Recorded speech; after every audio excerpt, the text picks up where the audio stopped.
Өнөөдрийн хичээлээр бид IELTS ein lexical resource. шалгуурыг сайжруулах зорилгоор өөрчлөлтийн хурд болон далайцыг илэрхийлэх үгсийг нарийн судална. Эдгээр үгсийг зөв ашигласнаар таны яриа болон бичгийн хэл илүү академик оновчтой болно.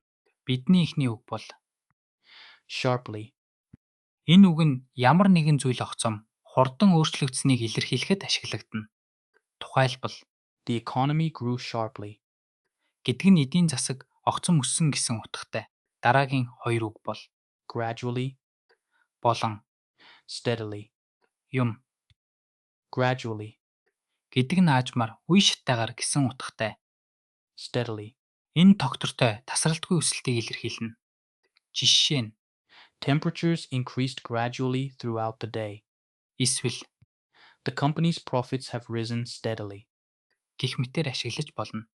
Одоо бид Band. 6.1 болон Band. 8.1-ийн ялгаа харцгаая.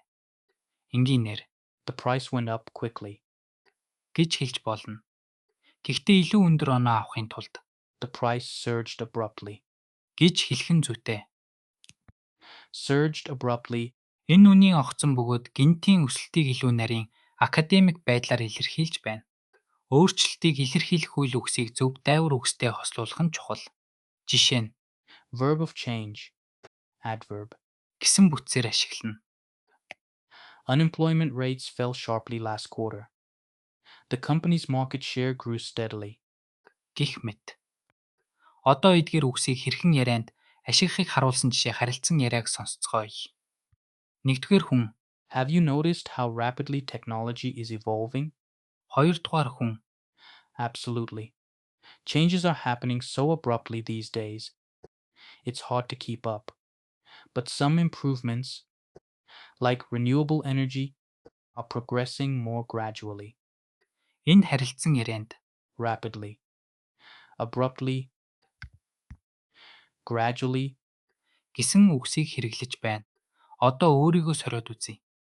The company's sales decreased after the new competitor entered the market.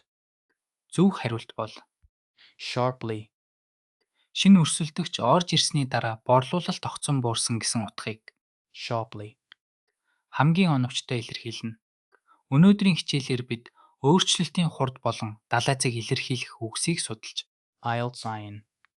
шалгалтад хэрхэн ашиглах талаар ярилцлаа. Эдгээр үгсийг өдөр тутмын яриандаа болон бичгийн ажилдаа тогтмол хэрэглэж, идэвхтэй үгийн сангаа баяжуулаарай. Энэ нь таны Lexical resource. болон Grammatical range and accuracy. оноог нэмэгдүүлж Band. 7.1 тэгийн зорилтоо хүрэхэд туслана. Баяртай.